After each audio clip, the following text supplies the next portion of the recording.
Hi, I'm Hilary Metzger, and I'm the artistic director and founder of the Quarantine Queens Theater Company. My pronouns are her, hers, she, and I'm from Olathe, Kansas. I just want to promote right now our company. We have a public Facebook page, so if you want to check that out, that's really fun. And then, Dino says scripts and tips. We need scripts. We need tips. So if you could donate some scripts and tips, that would be deeply appreciated. You can email scripts to us at our Gmail, or you can donate tips to us, and we'll be putting fundraisers up on our public Facebook page. And without further ado, a little more introduction from our TD and our TM, and I hope that you enjoy the show. And as always, come for the theater, stay for the play.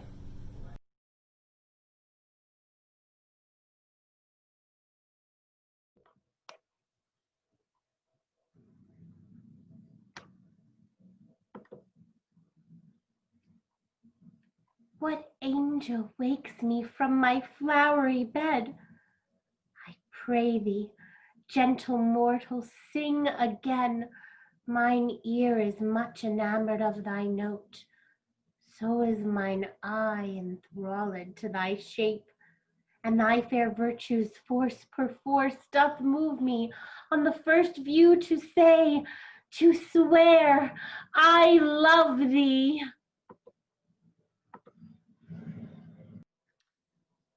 How happy some or other some can be.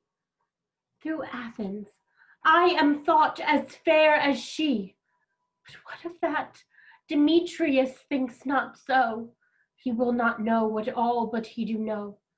For as he errs, doting on Hermia's eyne, so I, admiring of his qualities, things base and vile, holding no quantity, love can transpose to form and dignity, for love looks not with the eyes, but with the mind.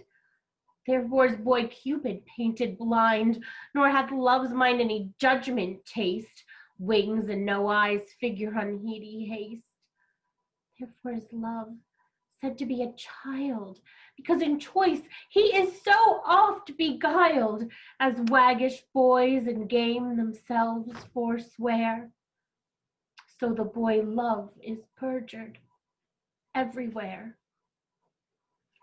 For ere Demetrius looked on Hermia's eyne, he hailed down oaths that he was only mine.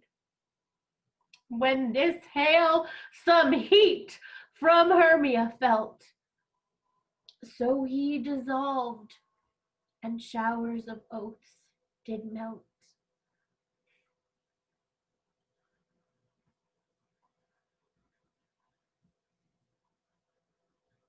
I will go tell him of fair Hermia's flight, then to the wood will he tomorrow night pursue her.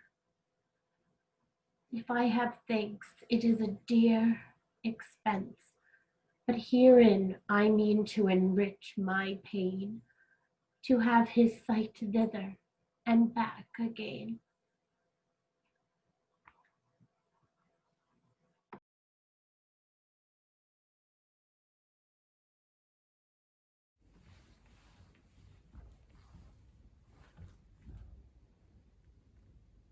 He called me by my name, his name for me. Judy Rude, because I always swear, apparently. The only fucking person I've ever allowed to call me Judy. I went and stood in a card shop for a bit to sort my head out. I hadn't seen him since we split up. Not once. 10 years. It's weird. I always thought I wasn't that bothered about him. But I've never really liked anyone since. Not enough to live with. And you don't really expect that when you break up with someone, do you? That they won't be bettered, upgraded. That you'll just stand still. So I stood there in the shop. There were loads of congratulations cards, pink and blue, stalks with bundles, balloons all spewing out. There was one with a photo of fat little baby feet next to a card that said, "It's your birthday, let's get wanked." And all of a sudden, I didn't know who I was anymore. Was I free or wasted? Just for a minute, then I was fine, left the shop. And then, of course, I started going stir crazy, thinking of all the things I could have said. Like, what the fuck were you doing having a kid months after breaking up with me? Like, you said you were like me. You never wanted kids. Like, damn straight I look good. I haven't been suckered dry by tit leeches. And then I almost threw up because that lady who smells of egg went by. And because, what if? What if we'd stayed together? What if he'd asked me? And I'd said yes in a moment of madness and let him do his thing. And we'd done the normal stuff. And had the babies. Would that be my life now? Would I be happy? Happier? Different? What? Why wasn't I good enough to want to impregnate? How come Judy Rude lost out to Molly Blah?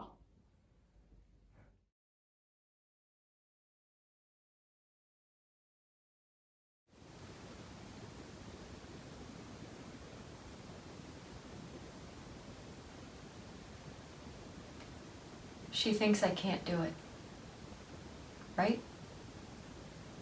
That I'm not cut out to be a good mother.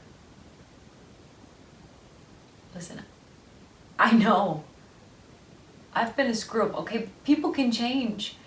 And maybe I'm not as organized as Becca or as homey or whatever, but I'm not talking about all those other things. I'm talking about me. Being a capable person who can raise a child and look after it and stuff.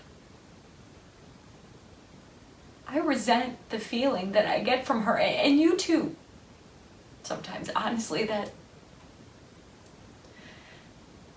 I don't deserve the baby.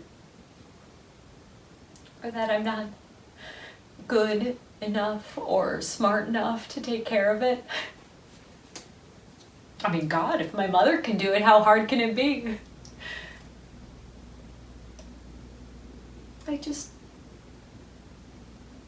I need you to pretend to be happy for me.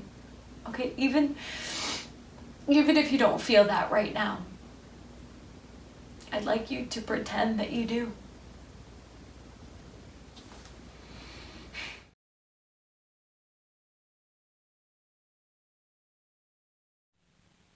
He called me by my name. His name for me. Judy Rude. Because I always swear, apparently. It's the only fucking person I've ever let call me Judy. I went and stood in a card shop for a bit, trying to sort my head out. I hadn't seen him since we split up. Not once. 10 years. It's weird. I never really thought I was that bothered about him, but I haven't really liked anyone since. Not enough to live with.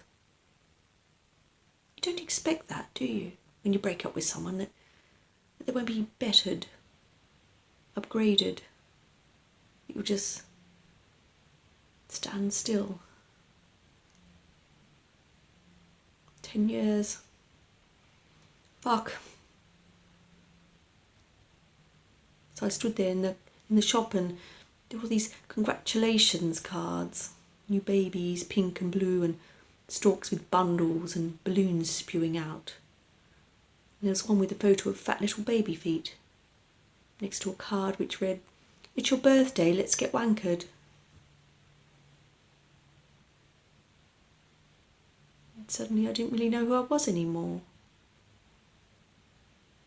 Was I free? Or wasted?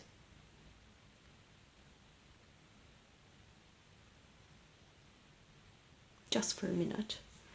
Then I was fine and left the shop. But then of course I started fucking thinking of all the fucking things I could have fucking said, like, what the fuck were you doing having kids months after breaking up with me? And like you said, you were like me, you never wanted to have kids. And damn straight I look good. I'm being sucked dry by tit leeches. Then I thought I was going to throw up, because that lady that smells of egg walked past.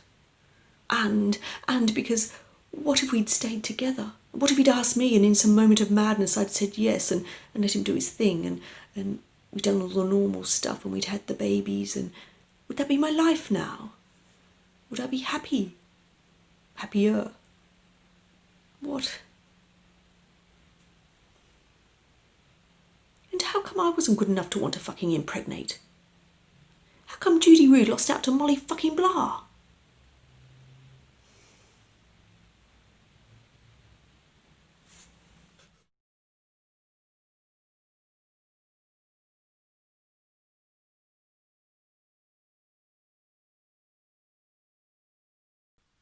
Do you ever think of yourself as actually dead? Lying in a box with a lid on it? Nor do I. Really, it's silly to be depressed by it. I mean, one thinks of it like being alive in a box, and one keeps forgetting to take into account the fact that one is dead. Which should make a difference, shouldn't it? I mean, you'd never know you were in a box, would you? It would just be like being asleep in a box. Not that I like to sleep in a box, mind you, not without any air. You'd wake up dead.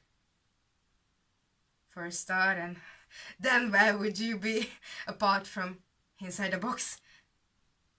That's the bit I don't like, frankly. That's why I don't think of it. Because you'd be helpless, wouldn't you? Stuffed in a box like that. I mean, you'd be in there forever, even taking into account the fact that you're dead. Really, ask yourself, if I asked you straight off, I'm going to stuff you in this box now, would you rather be alive or dead? Naturally, you'd prefer to be alive. Life in a box is better than no life at all, I expect. You'd have a chance at least. You could lie there thinking, well, at least I'm not dead. In a minute, someone's going to bang on the lid and tell me to come out. Hey, you, what's your name? Come out of there. I wouldn't think about it if I were you. You'd only get depressed.